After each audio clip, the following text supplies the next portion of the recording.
OK. Donc, 4e semaine de Siam en folie. Ça me fait plaisir de vous revoir encore aujourd'hui. Pour ceux qui sont comme des habitués de l'atelier, là, vous savez qu'on est rendu à la semaine numéro 4. Je vais commencer par remercier Logix Academy et prendre à peu près 1 minute pour vous présenter Logix Academy parce que ce sont eux, évidemment, qui organisent et qui financent ces ateliers-là. Puis après ça, on va se lancer dans le contenu comme tel de l'atelier. Donc, Logix Academy, c'est un leader canadien en STEAM, en robotique et en programmation. Le mot STEAM, c'est sciences, technologie, ingénierie et mathématiques. Et là, on fait même STIAM en folie, on ajoute les arts, parce que je ne veux pas, lorsqu'on fait de la programmation, tu as tout l'aspect visuel, tu as tout l'aspect esthétique. Donc, on fait des STIAM, de la maternelle jusqu'à la 12e année. Il y a 3 volets à l'entreprise. Vous avez le volet Éducation Logix qui vise la formation du personnel enseignant. C'est ce qu'on est en train de faire. Vous avez le volet Académie Logix qui vise la formation des élèves, donc avec des activités en salle de classe ou en parascolaire. Et vous avez les robots Logix. Les robots Logix, ils font de la vente au détail et en ligne de tous ces beaux robots-là. Si vous n'êtes pas encore allé, je vous invite à aller sur learn.logixacademy.com pour aller chercher les plans de leçons qui sont en lien avec la robotique et la programmation, mais aussi en lien avec les maths, les sciences, le français, les études sociales et les arts. Présentement, on a fait toute cette série-là de façon virtuelle sous forme de webinaire, mais sachez aussi que Logix offre ses services en personne. Donc, après la pandémie, on espère d'aller vous visiter. Si vous ne l'avez pas encore fait aussi, je vous invite à aller sur logixacademy.com/community. Même si ça dit community en anglais, on a un canal en français spécialement pour Siam en folie. Et tout l'été, je vais continuer à monitorer le canal. Comme ça, si vous êtes en train d'activer des activités en lien avec Siam en folie ou en lien avec nos formations Minecraft ou nos formations de Microsoft Teams, n'hésitez pas à aller poser vos questions. Peut-être qu'il y a un autre enseignant ou moi-même qui va y répondre. Donc, c'est la dernière des formations, mais on offre évidemment les formations Microsoft, Minecraft et Microsoft Teams. Et là, on va se lancer tout de suite dans le sujet d'aujourd'hui. Et pour le sujet d'aujourd'hui, ben, sachez que si c'est la première fois que vous faites une formation STEM en folie, il n'y a pas de problème. On va commencer, on est quand même à la semaine 4, mais vous ne serez pas trop perdu parce que vous pouvez aller chercher tout le contenu sur le site web de Logix Academy. Donc, ceux qui étaient là au début de la formation, là, on n'était pas encore en formation, je l'ai mentionné, mais je vais le remettre tout de suite le lien, au cas où vous êtes arrivé un petit peu plus tard. Donc, ça, c'est le lien pour y aller et je vais l'afficher à l'écran pour que vous puissiez le voir aussi. Donc, les formations STEAM en folie ou STEAM on Board en anglais sont ici et ça fait depuis le 8 mai qu'on les offre en anglais et ça fait depuis le 5 juin qu'on les offre en français.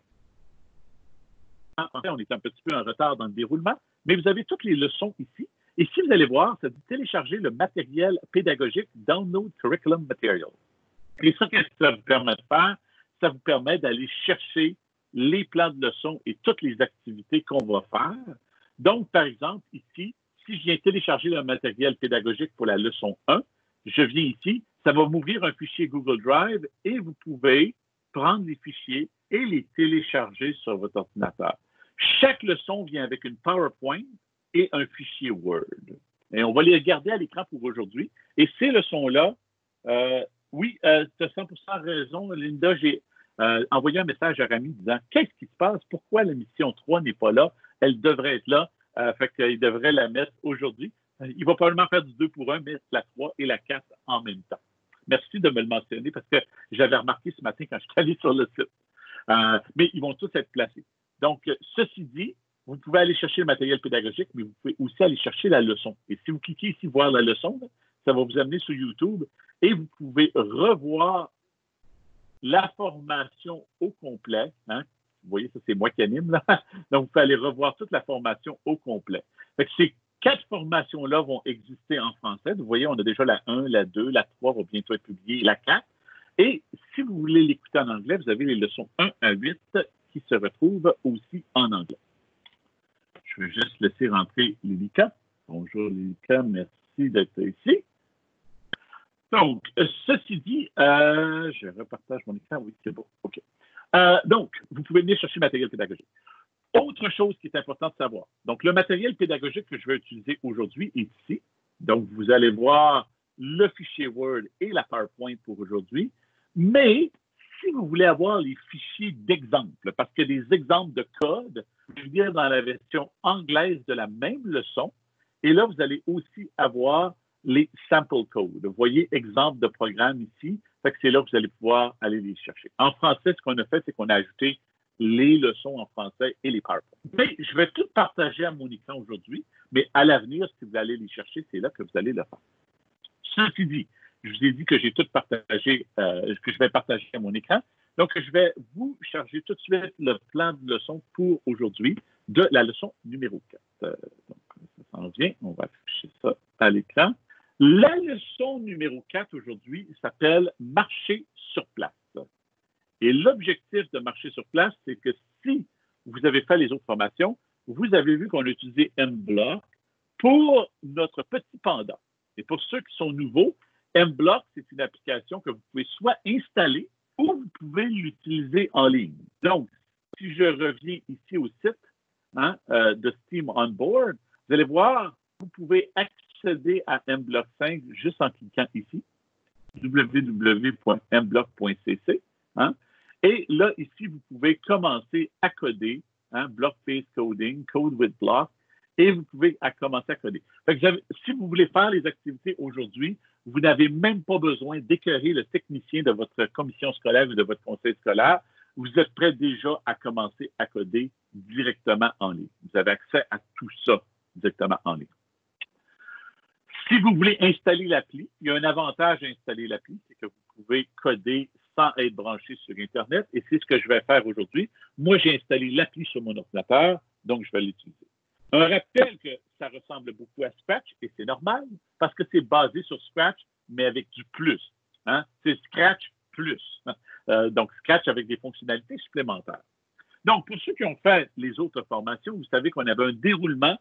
Panda, dans la leçon numéro 1, nous est arrivé de l'espace, il est arrivé sur la Terre. Dans la leçon numéro 2, Panda ne savait pas parler l'anglais ou le français, donc il y avait de la difficulté à communiquer avec les terriens, et on a utilisé nos blocs ici. On a utilisé nos blocs d'apparence, et on utilisait dire bonjour, puis on pouvait changer le texte. Donc, on pouvait faire parler Panda et le faire apprendre le français ou l'anglais. Dans la leçon numéro 3, on a décidé de faire un gros party pour Panda. On voulait lui souhaiter la bienvenue sur la Terre.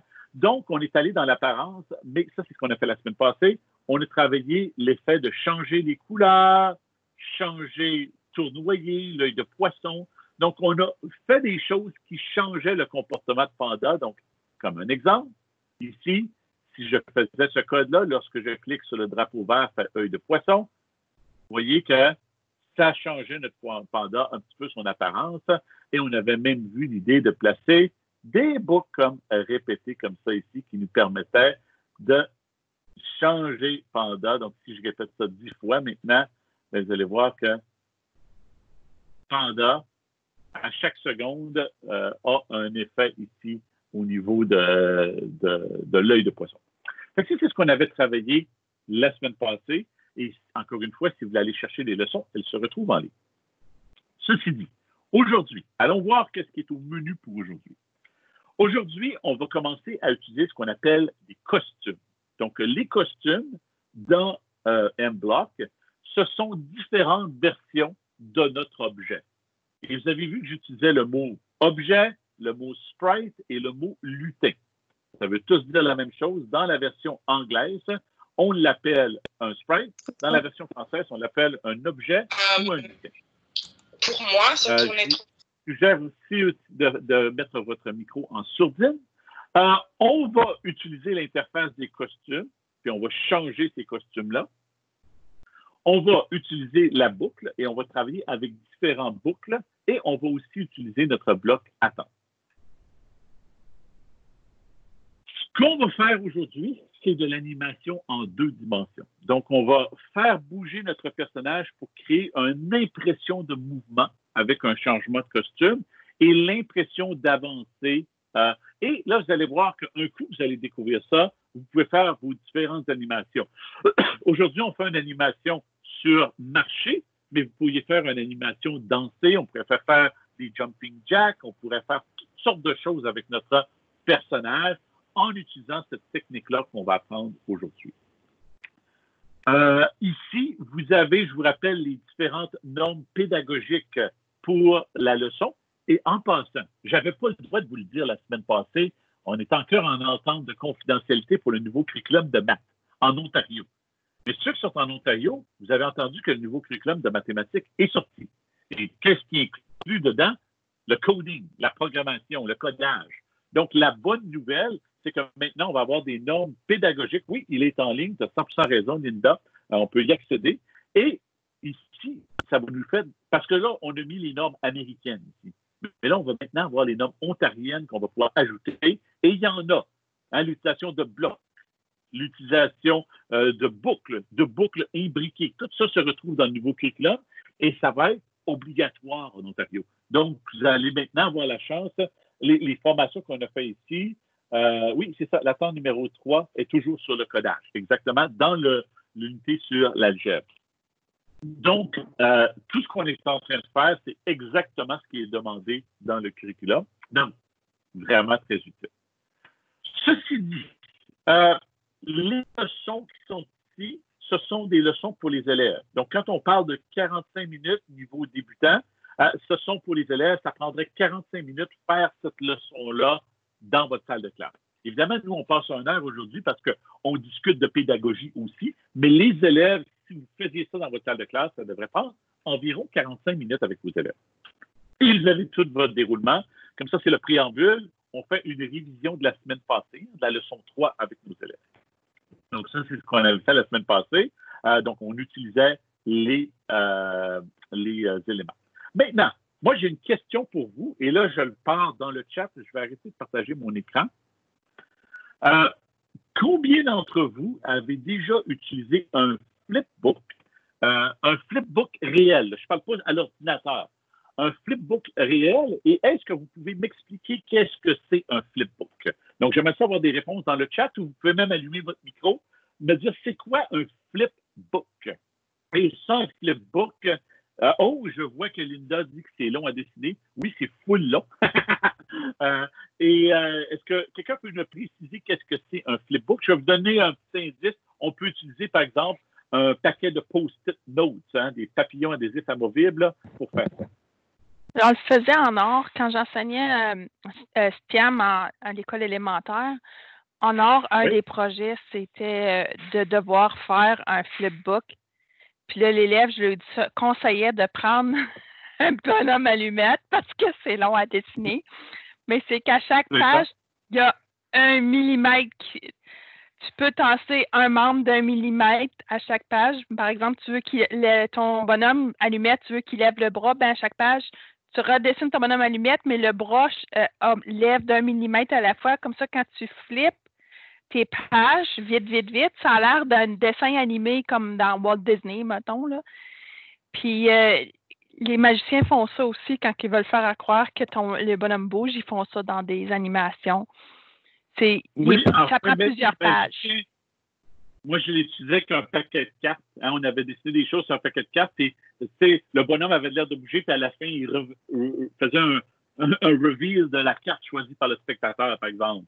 Donc, ça, c'est un flipbook de 100% raison et c'est super long à faire. Et quand tu y penses, justement, tu mentionnais Disney.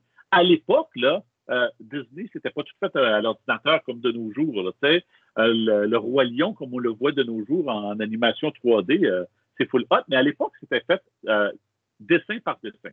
Et ce qu'on va faire aujourd'hui, c'est un petit peu une version moderne du flipbook. Donc, pour partir vos élèves, on va les amener à parler du flipbook. Et si ça ne savent pas c'est quoi un flipbook, j'ai cette petite vidéo-là qui est incluse dans les ressources.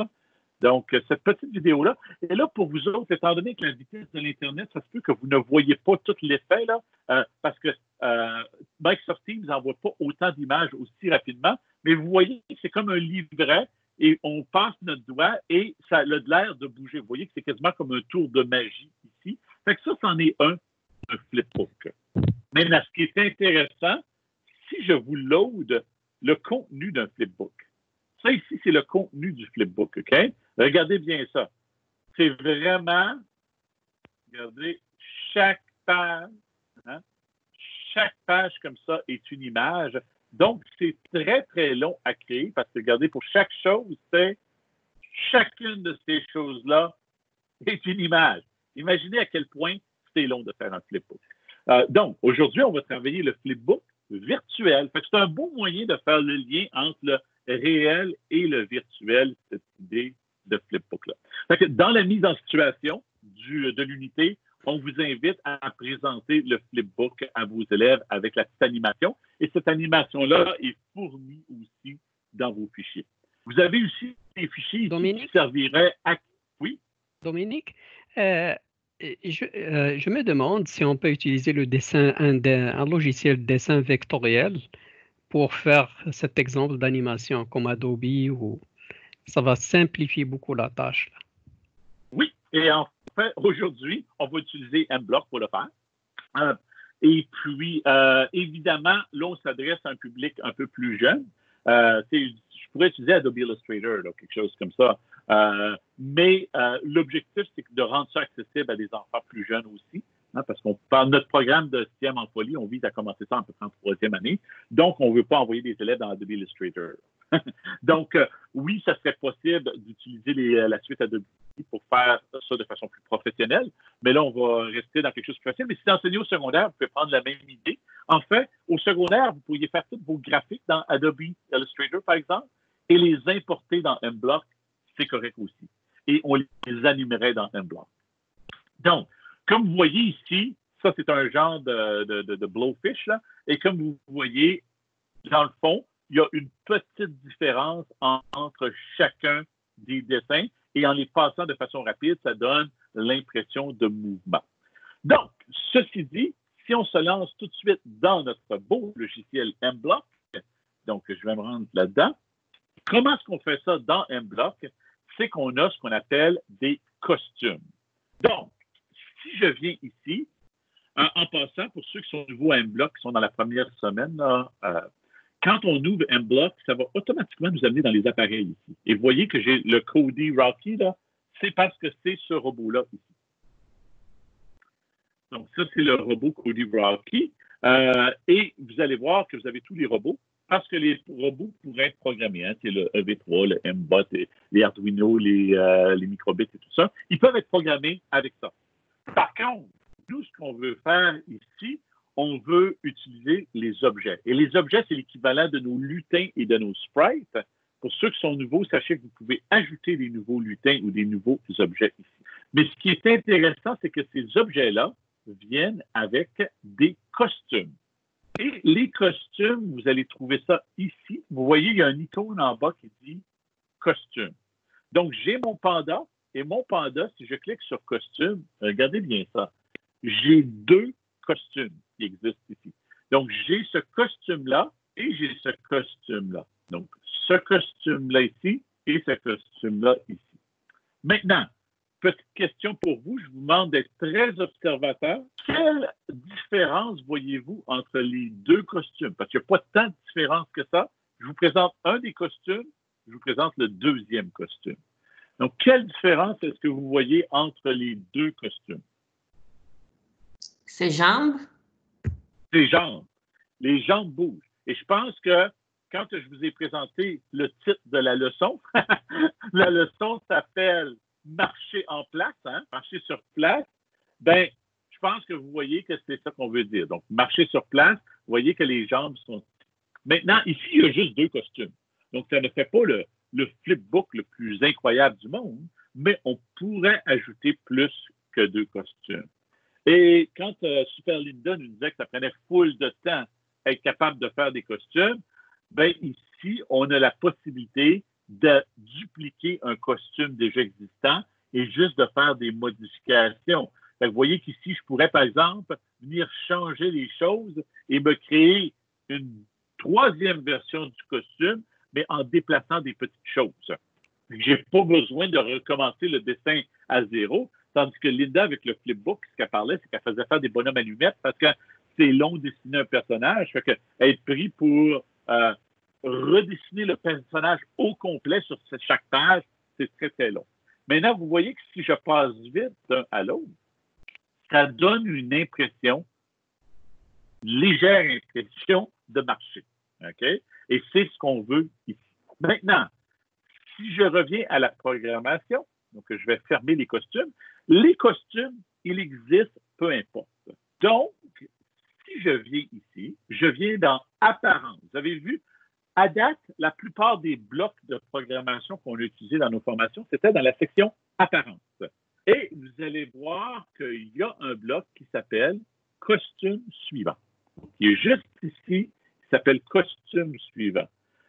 Donc, et là, juste avant, une révision de la semaine passée, je vais désactiver les effets graphiques pour redonner une apparence un peu plus normale à mon personnage. Hein?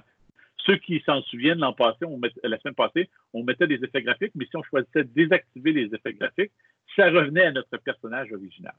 Donc là, si je choisis le costume suivant et j'appuie sur la barre, le drapeau vert, il prend un costume suivant.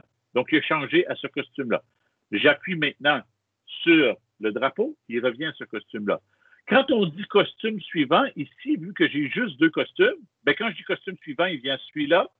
Et quand je dis costume suivant, bien, le costume suivant, c'est celui-là.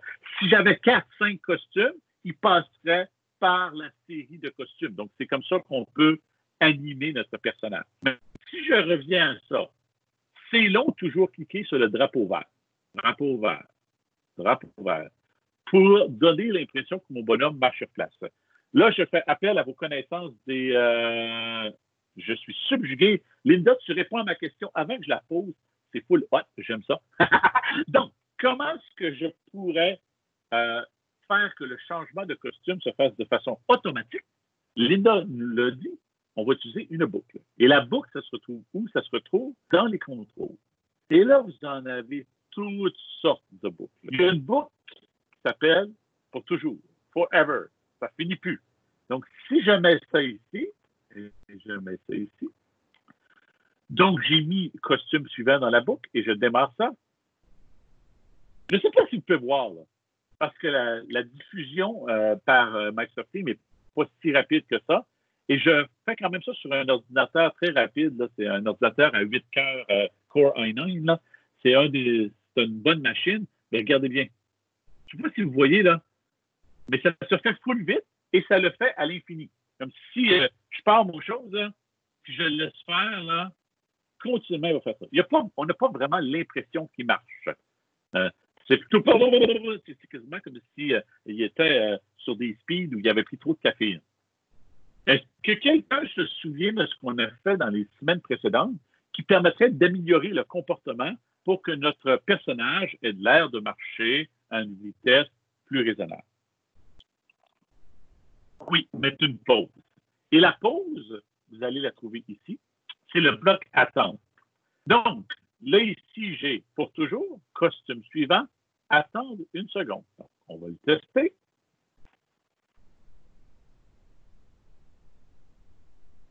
Je ne sais pas si c'est la même chose pour vous, là, mais personnellement, je trouve ça full plat.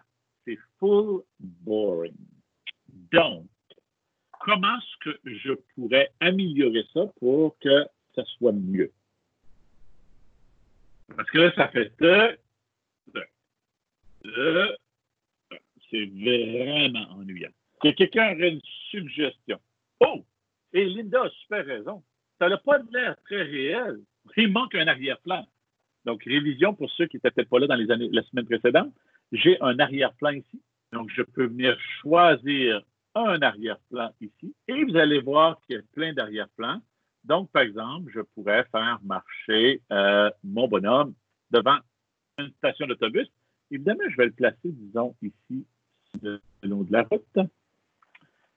Et là, voilà. Est-ce que quelqu'un a une suggestion? Parce que là, ça fait tac.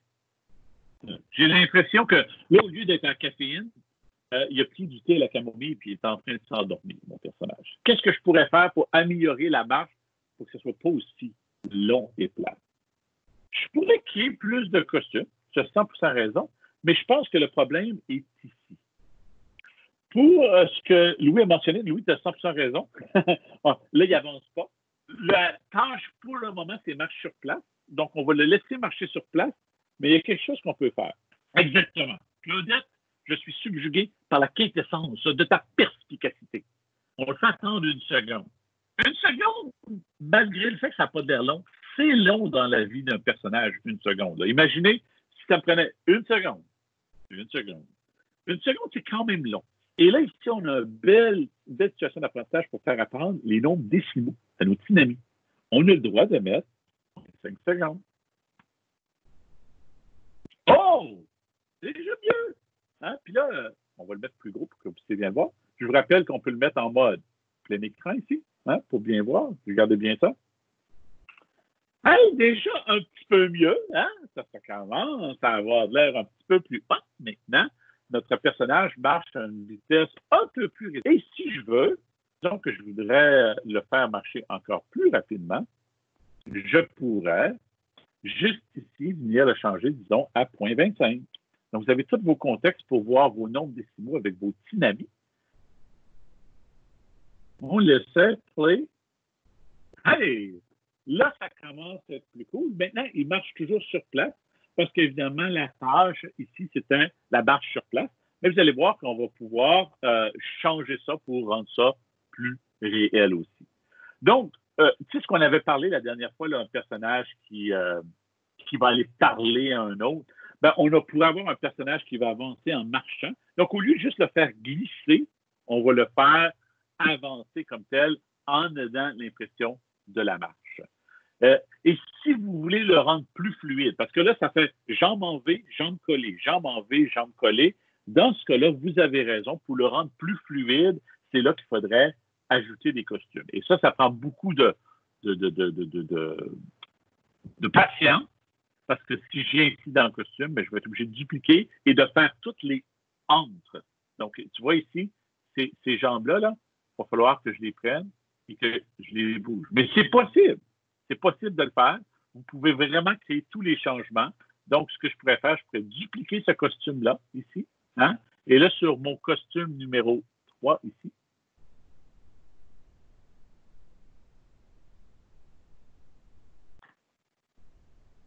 Et voilà. Donc là, j'ai ça.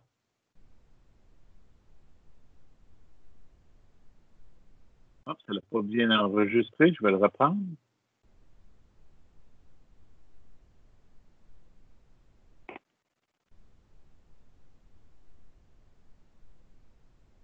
Et voilà. Donc, vous pouvez faire tous vos changements comme ça. Donc là, maintenant, on se retrouve avec plus de costumes. Ici, je vais m'assurer d'avoir 0.25. Donc là, maintenant, on parle d'avoir 3 costumes.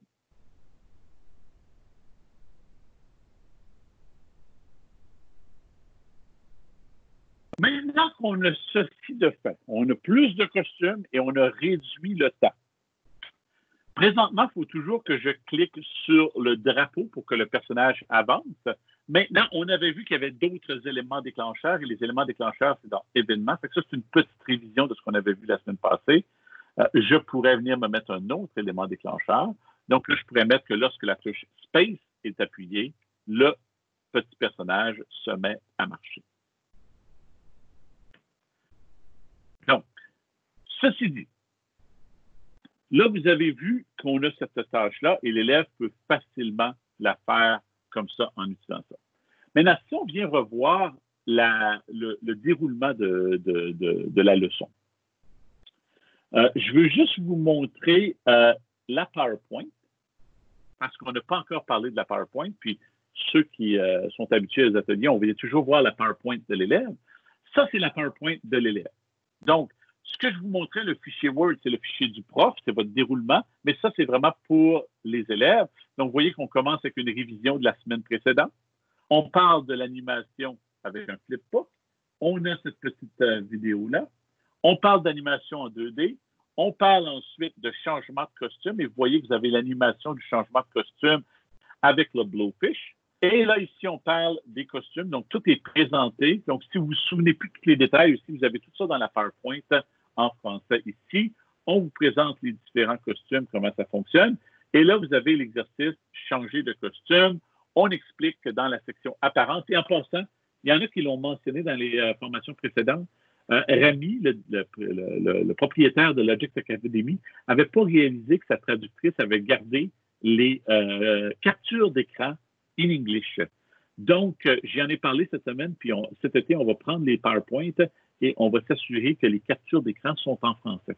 Donc, tout le reste du texte est en français, mais ces choses-là étaient en anglais. Donc, ma suggestion, c'est que vous pouvez télécharger les PowerPoint en ce moment, mais à la fin de l'été, je vous invite à venir retélécharger les PowerPoint pour avoir la version que ça ici, là, ces captures-là, c'est en français, donc ça match ce que vous avez dans le logiciel. Puis en passant dans le logiciel, si vous l'installez puis c'est in English, si vous cliquez sur la terre ici, c'est ici que vous pouvez venir le changer en mandarin, si vous voulez, ou vous pouvez venir le changer, évidemment, en français.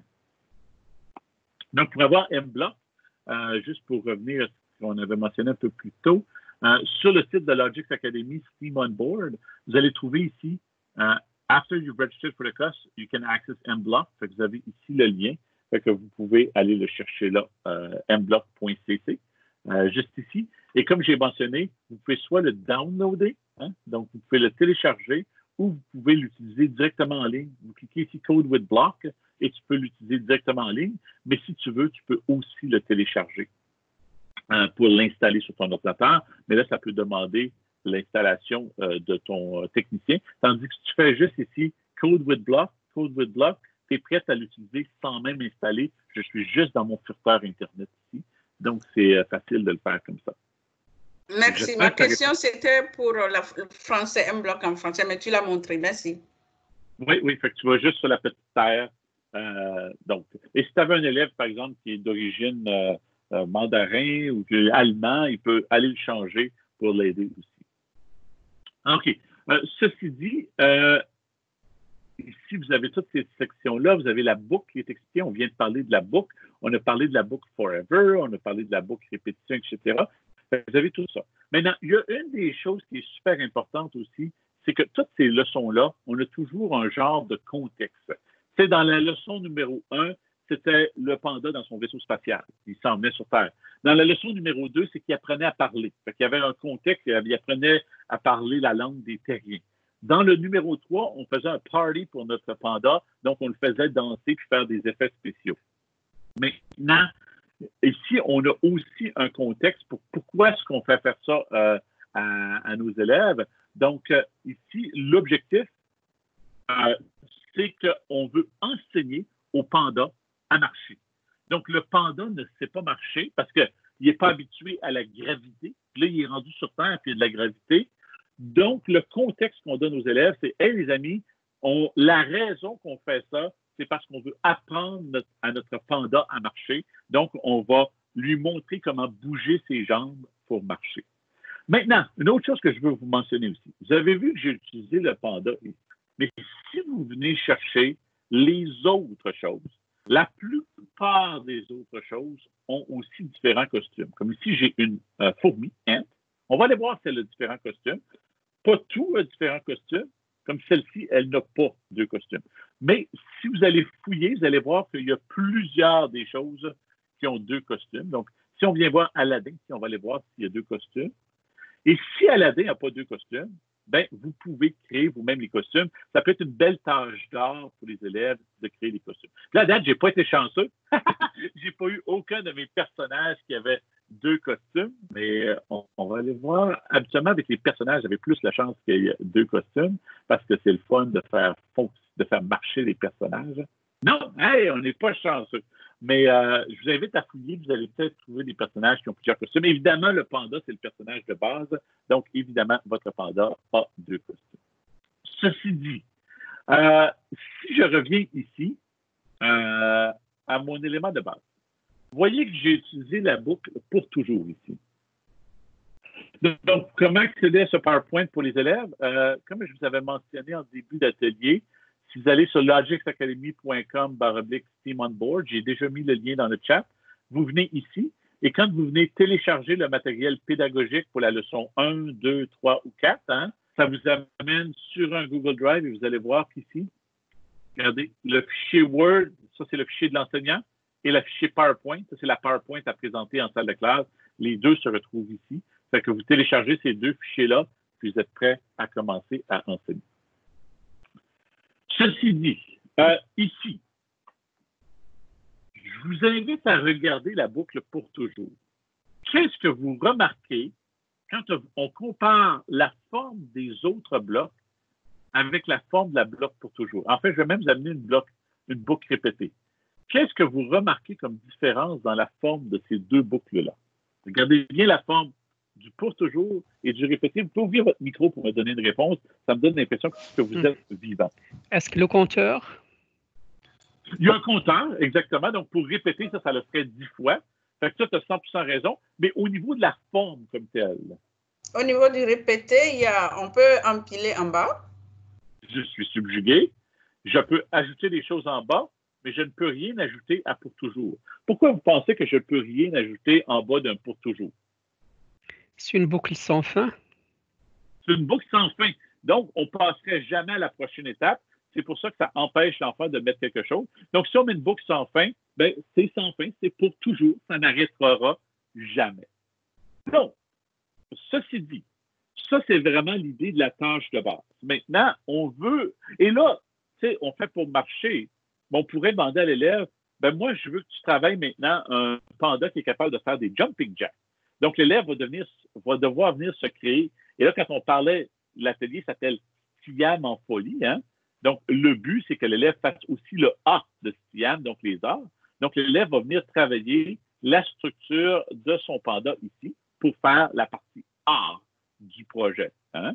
Mais, donc, je peux demander, fais un panda. Maintenant, je veux puis ramener toujours ça à l'histoire. OK, notre panda, c'est maintenant marché. Je te mets au défi de mettre mon panda qui est capable de faire des jumping jacks, qui est capable de faire des burpees, qui est capable de faire... Et là, vous pourriez même faire le lien avec votre cours d'éducation physique, si vous le voulez.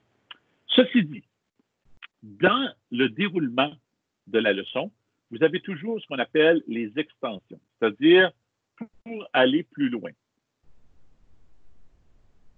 Donc, ici, la tâche originale, c'est le panda dit « je peux marcher sur place » et ensuite, le panda va écrire son numéro de costume et il va se mettre à marcher et il va avoir un arrière-plan approprié. Donc, on a déjà fait cette partie-là. Donc, on va faire ces parties-là. Donc, ça, c'est la tâche de base qu'on donne à nos élèves. Donc, si je veux programmer la tâche de base pour répondre à l'instruction qui a été donnée par mon prof, et tout ça, ça va se retrouver aussi dans la PowerPoint, là. Si on avance, vous allez avoir ça dans la PowerPoint à quelque part. Essai autonome. Donc, vous voyez que les instructions sont là. Encore une fois, ça fait partie des choses là, que j'ai dit à Rami qu'il va falloir mettre in French. Donc, ici, je viens chercher ça dans apparent. Hein? Je vais dire, je peux maintenant marcher. Wow, j'ai appris à marcher. Ensuite, on va mettre une boucle pour toujours. On va changer de costume. Et là, on va le faire marcher. Donc, si on essaie ça ici, je vais appuyer sur le spacebar. Je peux maintenant marcher et le panda se met à marcher. Je vais vous le mettre en groupe, comme vous savez bien voir. Donc, j'exécute le programme avec le spacebar. Je peux maintenant marcher et le panda se met à marcher. Donc, tâche de base, j'ai un arrière-plan, il le dit. Mais là, si vous regardez, il y a une partie de l'instruction qu'on n'a pas faite.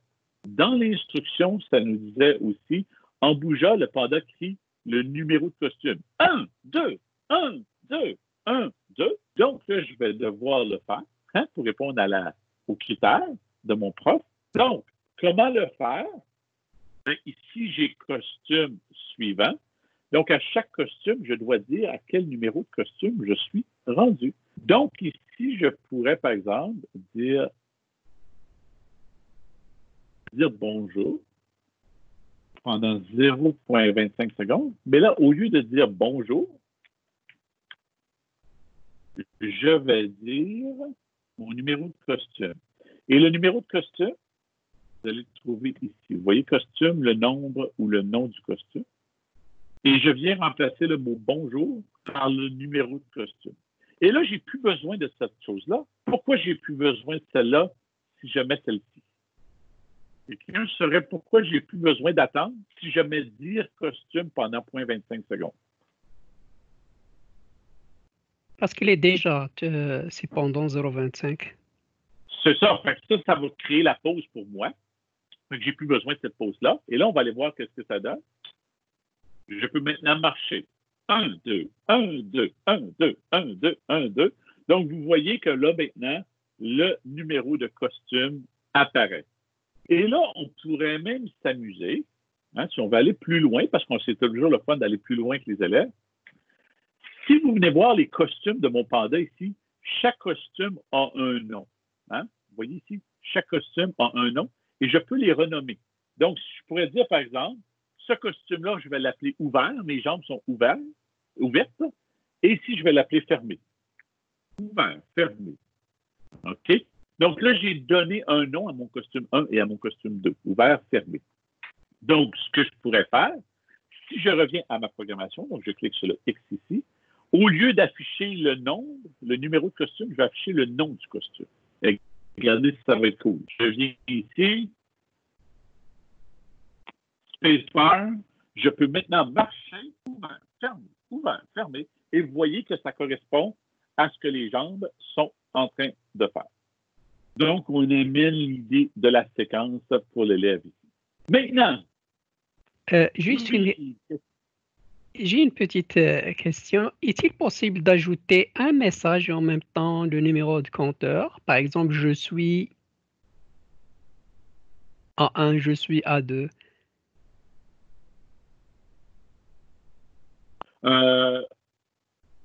OK, oui. Donc, dire, oui, ce que tu veux faire ici, donc, je suis jambes ouvertes, jambes fermées, par exemple? Est-ce que c'est ça que tu veux dire? Oui, c'est ça. Donc, ça, c'est une fonction un peu plus avancée, mais on va le voir vu que tu as posé la question. J'ai dans Opérateur, il y a quelque chose qui s'appelle joindre. Et ça permet de joindre deux choses de texte.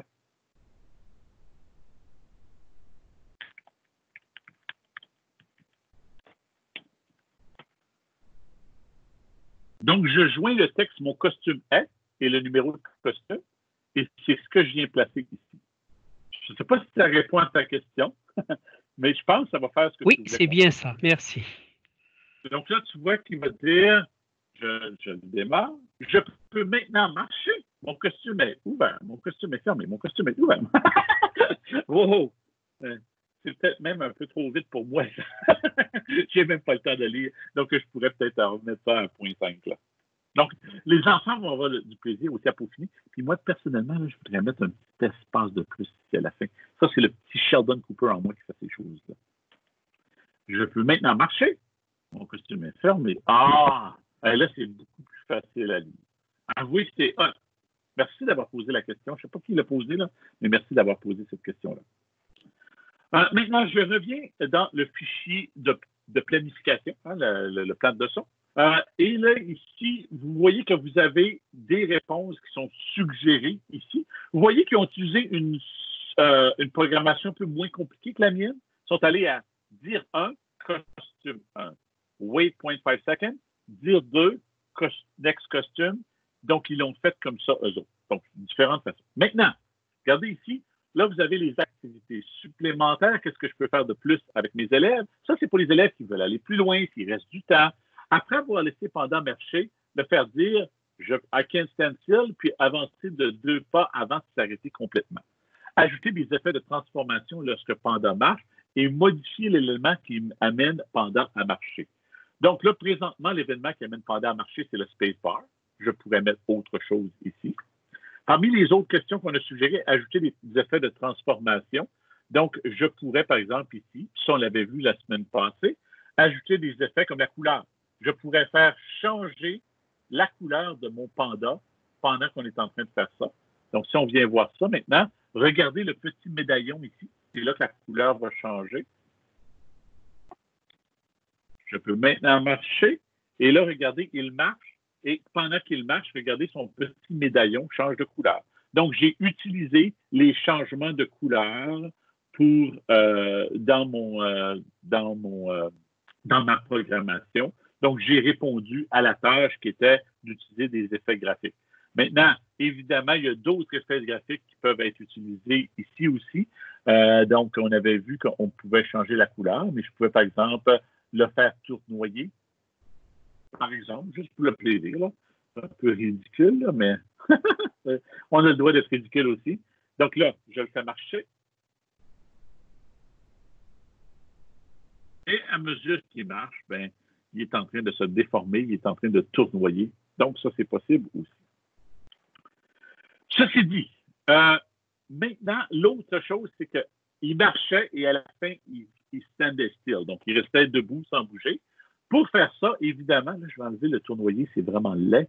Je n'utiliserai pas une pour toujours. Je vais évidemment utiliser une répétée. Donc, ici, je pourrais répéter ça, disons, 15 fois. Donc, qu'il fasse 15 pas. Et après ça, ben, mon bonhomme va stand still. Donc, là, il pourrait dire...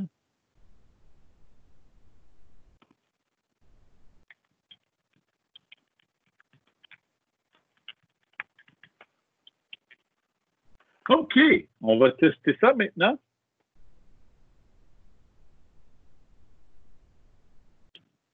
Mon bonhomme dit, je peux maintenant marcher. Il marche, 15 pas.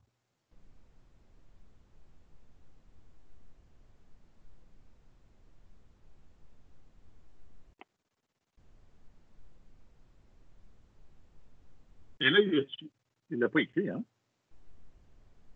Parce que j'ai fait une erreur dans ma programmation. Il faut qu'elle... J'ai fait 15 fois et maintenant, je reste debout. Il me semble qu'il ne l'a pas fait. J'étais en train de lire une des questions. Oui, parce qu'il n'est pas sorti de la boucle. Il devrait sortir de la boucle. Oui, il devrait sortir de la boucle. Oui, oui. Bonjour, Ahmed. Mon question, OK. Fait que là, il fait 15 fois. Je vais le regarder parce que je suis en train de lire les questions dans le chat pendant qu'il le faisait, donc je n'ai pas porté attention. Il le fait. C'est moi qui est fou. Vous avez 100% raison. J'ai le droit d'être fou. C'est quand même la dernière journée d'école. Hein? Donc, là, j'ai répondu à toutes les parties de l'activité de base et même des activités supplémentaires. Maintenant, je sais qu'il y en a qui veulent le faire déplacer. Donc, lorsqu'il bouge, ce serait intéressant qu'il ne marche pas juste en place, qu'il se déplace. Pour ça, il va falloir aller dans les mouvements. Et dans les mouvements, on peut bouger d'un certain nombre de pas. Donc, si j'ajoute ici bouger de 10 pas et qu'on essaie ça, on va l'essayer ici.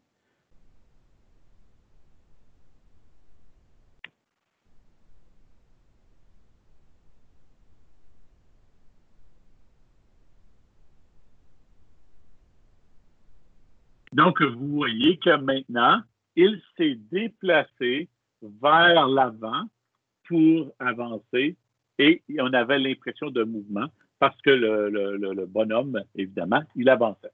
Maintenant, c'est un petit peu lent. Hein? On sentait que c'est un petit peu lent. Là, je vais enlever le dire ici parce qu'on n'a pas vraiment besoin de ça. On veut vraiment créer un effet plus fluide. Je vais quand même me laisser dans mes contrôles une petite attente ici avant de changer de costume. Donc, disons que je vais laisser une petite attente de 0.25 pour que ce soit quand même assez fluide. Et là, si on restait ça ici,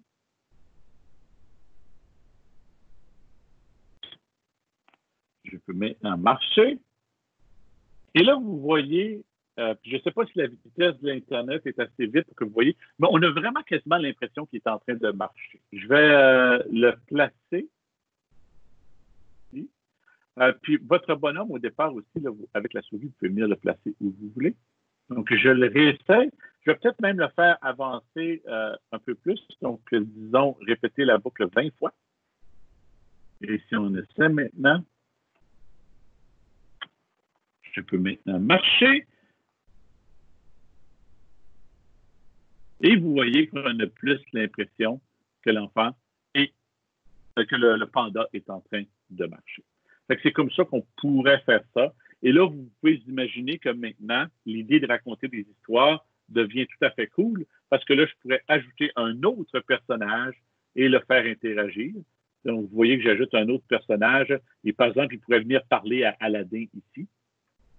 Donc, si on restait ça ici, je replace ce personnage-là ici. Et là, qu'est-ce qui se passe? Ben, c'est qu'Aladdin pourrait, par exemple, dire dans Apparence,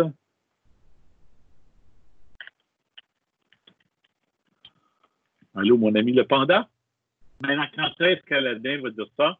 Ben, c'est seulement lorsque le personnage ici, le panda, va s'être rendu jusqu'à lui. Hein? Donc, si vous regardez ici, on a 2 secondes, 4 secondes, et ici, on a 20 fois 0.25. Donc, au total, si vous faites le calcul, ça devrait être 9 secondes, si je ne me trompe pas. Hein? Donc, je vais me mettre ici une attente de 9 secondes avant de dire ça ici.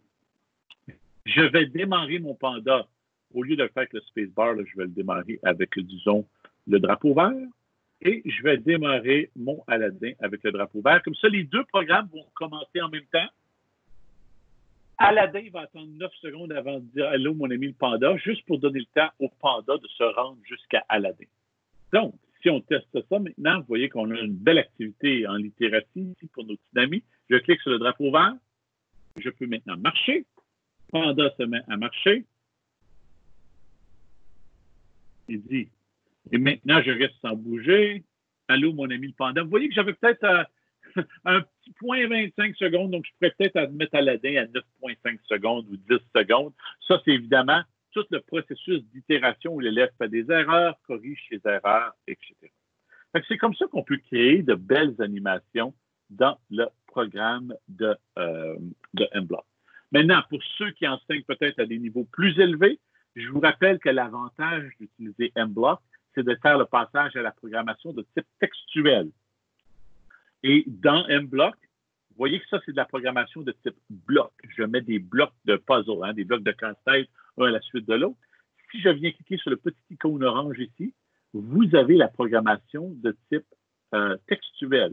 Donc, vous voyez que, par exemple, for count in range 20, ça c'est MacBook, sprite.nextCostume, sprite.forward10, time.sleep 0.25.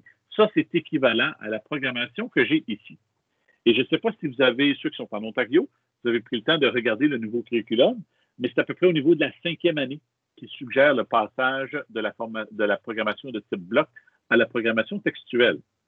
Donc, il va falloir trouver un moyen de commencer la programmation textuelle sans que ça soit trop épeurant pour un enfant de 5e, 6e, 7e, 8e année. Donc, je pense que d'être capable de faire la programmation en bloc ici et de venir tricher et voir la programmation textuelle, c'est un beau moyen de faire le passage de un à l'autre. Donc, de la programmation de type bloc à la programmation de type textuel. À date, dans ce qu'on a vu, est-ce qu'il y a des millions de questions? S'il y a des questions, ça serait le temps de les poser avant qu'on passe au wrap-up de l'atelier puis qu'on finalise tout ça. Je suis prêt à prendre les questions. Oui. Vas-y. C'est Ahmed. Je me demande, lors de l'exécution du programme, y a-t-il moyen, par exemple, de mettre en surbrillance la ligne de commande qui est en train d'être exécutée? Donc, moi, je pense que le programme va être tellement long pour que l'élève va se retrouver. Il va exactement aller à la ligne qui est en train d'être exécutée. Si c'était pas à pas, ça va être intéressant. Malheureusement, le programme ne permet pas de le faire. Tu vois, regarde, si je le démarre ici, il me surligne le code qui est en train d'être exécuté, mais pas chacune des opérations. Et ça, c'est un bon commentaire. Ce serait merveilleux qu'il le fasse, mais Mblock ou Scratch ne permet pas de le faire comme ça, malheureusement. Mais commentaire super bon. Et il y a certains langages de programmation ou certains robots qui permettent de le faire, mais dans Scratch ou dans Mblock, ça ne permet pas de le faire. Moi, souvent, par exemple, c'est que disons que je dis je veux voir, est-ce que mon programme se rend même jusque-là? Je vais écrire un petit message genre Allô? Et là, je vérifie, est-ce qu'il se rend jusqu'à Allô ou il ne se rend pas? Tu sais, disons que j'ai l'impression qu'il ne bouge pas, fait que ça me permet de juste de faire jouer un son. Comme ça. Tu fais jouer un son comme un petit miaou. OK, est-ce que j'ai entendu le son? OK, mais il n'est peut-être pas rentré dans la boucle parce que je n'ai pas entendu le son miaou. C'est un peu comme ça que je fais mon debugging en tant que programmeur. Est-ce qu'il y a d'autres questions? Otras preguntas, any other questions? Oui, une autre question, c'est Ahmed. Oui. Pour le lien entre le programme et les appareils. Moi, je me demande, est-ce que l'ordinateur portable devrait être doté de Bluetooth pour qu'il y aura une communication, ou bien par fil, ou bien avec quoi? En fait, tu as deux choix. Tu as le mode téléversé et le mode live. Si tu veux en mode live, évidemment, c'est préférable d'avoir Bluetooth. Ça pourrait aussi fonctionner par fil, mais si tu es par fil, ben, le robot a de la difficulté à se déplacer. OK? Donc, c'est préférable d'avoir Bluetooth pour être capable de connecter les appareils ici. Puis pour chaque appareil, c'est un peu différent comment le faire et les instructions sont là. Mais vous voyez que tu peux même faire des affaires du secondaire avec un Arduino Uno ou des affaires plus de l'intermédiaire avec le microbit. Ces appareils-là sont là. Qu'est-ce que ça veut dire? Ça veut dire que, disons que j'ajoutais le microbit, je ne sais pas si tu avais déjà utilisé un microbit, là, ça me permettrait d'avoir un événement du microbit, par exemple, quand le microbit est secoué. Je pourrais envoyer un message qui partirait, par exemple, mon personnage. Ou je pourrais me faire un jeu vidéo dans lequel, laisse-moi juste remettre la caméra en plein écran, là. Disons que j'ai un microbit, là, je pourrais me faire un jeu vidéo. Lorsque j'incline le microbit par là, le personnage va par là. Lorsque j'incline le microbit. Donc, tu peux créer des liens entre tes objets physiques, comme tes robots, tes microbits, tes Arduino, et des activités qui se passent. Ça permet, ce que je trouve beaucoup, les élèves se font des genres de contrôleurs de jeu eux-mêmes. Tu sais, les élèves, j'ai vu des élèves prendre un EV3, puis avec le EV3, ils vont utiliser des éléments du robot EV3 pour influencer ce qui apparaît à l'écran. Ça fait une belle cohésion entre les robots et ce qui se passe à l'écran. Puis, si vous avez vu la liste, là, il reconnaît énormément de choses, comme par exemple, récemment, ils ont ajouté le support pour les Arduino Nano, qui sont des petits Arduino vraiment pas chers. Moi, je les paye 6 piastres chacun. Là. Fait qu'ils ont ajouté le support pour ça. Fait que vraiment, c'est un logiciel de base. On a fait de la programmation très de base aujourd'hui, mais qui peut être poussé très, très loin avec les enfants plus vieux. C'est un logiciel très, très versatile, je dirais. C'est pas genre, tu le commences en 3e année, puis tu ne pourras plus l'utiliser quand tu es rendu en 10e ou 11e. Oui, tu peux encore l'utiliser, surtout avec le lien vers le langage Python.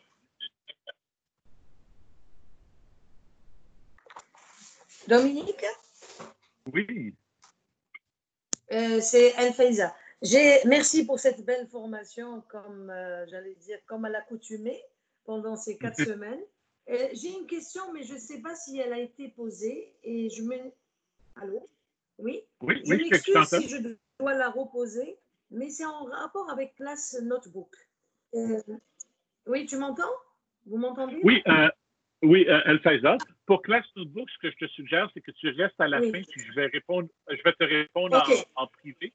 Parce que là, j'aimerais rester dans le sujet de système en folie pour les gens qui sont ici. Mais ça va me faire plaisir de rester après pour parler de Class Notebook, si tu veux. OK, ça marche. Merci. Ouais. Est-ce qu'il y a d'autres questions? Je regarde dans le chat, j'écoute, je ne vois pas d'autres questions. Ceci dit, s'il n'y a pas d'autres questions, pour le moment, je vais juste vous finaliser ça avec le reste de la PowerPoint de l'élève. Donc, dans la PowerPoint de l'élève, vous allez voir que ici, vous avez la révision. Donc, à la fin, vous avez toujours un quiz, 3 questions à poser à vos élèves, des questions très, très simples. Donc, première question, lequel des blocs suivants ne se trouve pas dans la zone des blocs de commande? Évidemment, il est différent, il y a une couleur différente. Il est orange pâle au lieu d'être orange foncé. Ben, when space bar is pressed, ça, c'est un contrôle. Donc, ici, ça ici, c'est un événement, tandis que ça, ce sont des commandes. Donc, ça, c'est une des questions qui est posée à l'élève. Ici, prochain costume, dans quelle zone ça appartient? C'est pas mal facile, c'est dans la zone apparente. On le voit avec la couleur. Et la dernière question est un peu plus difficile.